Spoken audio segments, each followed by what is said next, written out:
أعوذ بالله من الشيطان الرجيم بسم الله الرحمن الرحيم يا بني إسرائيل اذكروا نعمتي التي أنعمت عليكم وأوفوا بعهدي أوف بعهدكم وإياي فارهبون وآمنوا بما أنزلت مصدقا لما معكم ولا تكونوا أول كافر به ولا تشتروا بآياتي ثمنا قليلا وإياي فاتقون ولا تلبسوا الحق بالباطل وتكتموا الحق وأنتم تعلمون صدق اللہ العظیم۔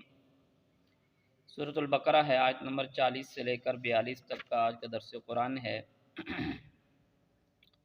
ان آیات کے اندر اللہ تبارک و تعالی نے بنی اسرائیل حضرت یعقوب علیہ السلام کی قوم کا احوال بیان کر رہے ہیں۔ تقریباً یہاں سے آگے پورے پارے کے آخر تک قوم بنی اسرائیل کے واقعات موجود ہیں اور ان کو دین اسلام کی دعوت دی جا رہی ہے۔ قرآن کریم کے اندر ہدایت سب کے لیے عام ہے اور اس سے فائدہ صرف اور صرف مومنین ہی اٹھا سکتے ہیں۔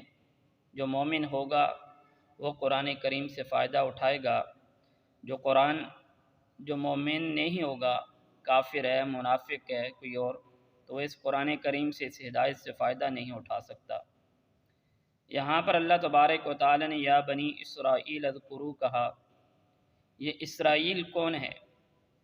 تو مفسرین اکرام نے لکھا ہے یہ عبرانی زبان کا لفظ ہے۔ یہ حضرت یعقوب علیہ السلام کا دوسرا نام ہے۔ اس کا معنی ہے عبداللہ۔ تو اس وجہ سے اللہ تبارک و تعالی نے بنی اسرائیل کو اس نام سے پکارا کہ اے اللہ کے بندو۔ اور ایک بات یہاں یاد رکھنے کی ہے، علماء کرام نے لکھا ہے جملہ انبیاء علیہ السلام میں حضرت یعقوب علیہ السلام کے 2 نام تھے اور ہمارے نبی کریم صلی اللہ علیہ وآلہ وسلم کے متعدد نام ہیں۔ باقی کسی بھی نبی کے 2 نام نہیں تھے یا متعدد نام نہیں تھے۔ یہ صرف اور صرف جناب رسول اللہ صلی اللہ علیہ وآلہ وسلم کی خصوصیت ہے کہ ان کے 2 نام متعدد نام تھے اور دوسرے حضرت یعقوب علیہ السلام کے 2 نام تھے، ایک یعقوب اور ایک اسرائیل ان کا نام تھا۔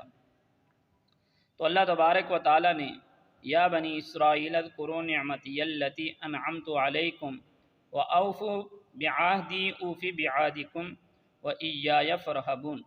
فرمایا اے بنی اسرائیل تم اس میری نعمت کو یاد کرو جو میں نے تم پر کی، واوفوا اور میرے وعدے کو پورا کرو، اوف بعہدکم اور میں تمہارا اقرار پورا کروں گا۔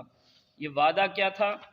یہ وعدہ یہ تھا کہ تمام انبیاء علیہ السلام کے اوپر ایمان لانا بے اتفاق حضرت محمد صلی اللہ علیہ وآلہ وسلم کا پر، اور تمہارا وعدہ کہ جو میں نے تم سے وعدہ کیا تھا کہ میں تمہارے گناہوں کو مٹا کر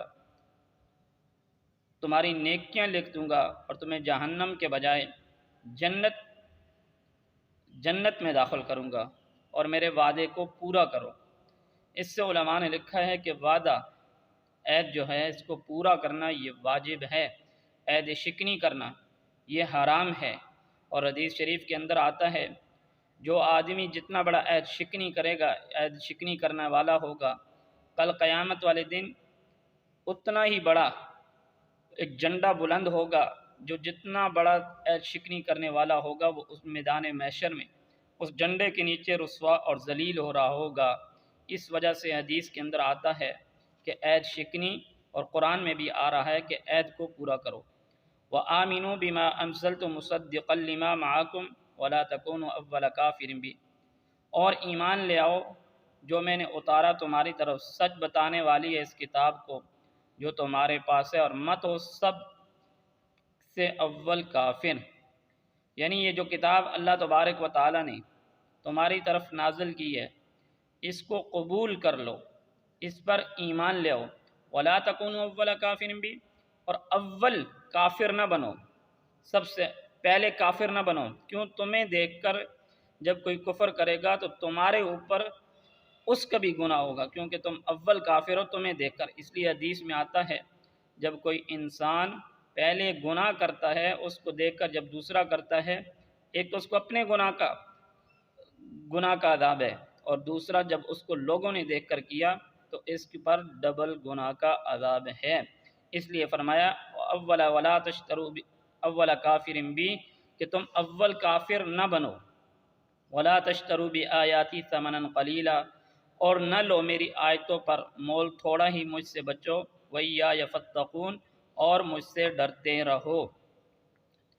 اس آیت کے بدلے میں قیمت لینے کی ممانعت، مطلب وہی جو آیت کے اندر موجود ہے کہ لوگوں کو ان کی مرضی کے مطابق مسئلے مسائل نہ بیان کرو، ان کے سامنے ان کی مرضی کا دین بیان نہ کرو، جیسے وہ چاہ رہے ہیں اس طرح کا دین بیان نہ کرو، بلکہ صحیح طریقے پر قرآن کریم کو بیان کرو، صحیح طریقے پر قرآن کریم کی تعلیم کو بیان کرو، اپنی مرضی کے مطابق یا لوگوں کی مرضی کے مطابق دین کو بیان نہ کرو۔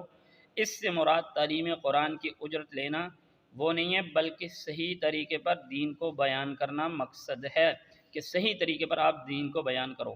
آگے اللہ فرماتے ہیں وَلَا تَلْبِسُوا الْحَقَّ بِالْبَاطِلِ وَتَكْتُمُوا الْحَقَّ وَأَنْتُمْ تَعْلَمُونَ، اور مت ملاؤ، مت چھپاؤ صحیح کو غلط کے ساتھ اور غلط کو صحیح کے ساتھ، اور تم جانتے بھی ہو۔ کہنے کا مقصد کہ صحیح کو غلط میں گڑ مکس نہ کرو، ان کو آپس میں ملا کر اس طرح مسئلہ بیان نہ کرو کہ سننے والے کو سمجھ نہ آئے کہ اس نے کیا مسئلہ بیان کیا، لوگوں کو کنفیوز نہ کرو۔